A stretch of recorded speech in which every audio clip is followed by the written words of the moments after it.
Hey everybody, it's Daniel with Attractional Marketing coming at you today with another scam alert. If you receive something in the mail from a company called Domain Networks, it's a fake looking invoice. I'm going to hold it up. Hopefully you could see that. And they sent one to me for marketing services saying that I need to pay them $289, which is really the irony of ironies because just a couple of weeks ago, we did a video on this same subject and then they sent me one in the mail. So the short version is you don't need to pay this. It's not really a bill. Throw it away and move on with your life. Because it says here, if you read it's not fine print, but it's not obvious. It says here, this website listing offer is provided to leading websites throughout the United States to enhance their website exposure and expose them to new customers through our directory.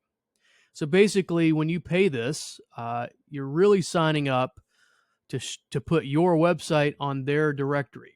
And supposedly, that would help increase the exposure.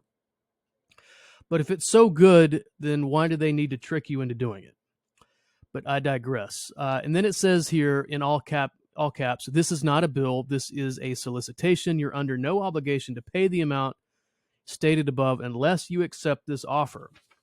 So as soon as you write them a check for $289, you basically just accepted their offer. So if you receive something in the mail from Domain Networks or any of these others, it has this word salad generic sounding name, but it's basically all the same. It all looks like an invoice. If you're scratching your head, you don't expect it, you don't recognize it, you don't need to pay it. You should just throw it away and move on.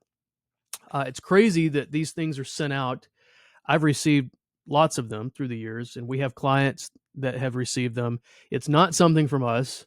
You know, in fact, if you have your domain name registered, it's probably through a company either like us that would handle it for you, or maybe you have it registered through GoDaddy or Google. But that's where you would go to renew your domain name. You wouldn't, you know, just randomly send somebody money from Domain Networks. So it's a crazy world. It stinks that we have to deal with this stuff. It's just irritating, but that's the world we live in. So don't get scammed. Don't pay these people any money. And I hope this video was helpful. If we can help you with either your website or maybe your domain name, let us know if you have questions. Our team would love to help you out. Hope this was helpful. We'll see you again on the next video. Have a great day.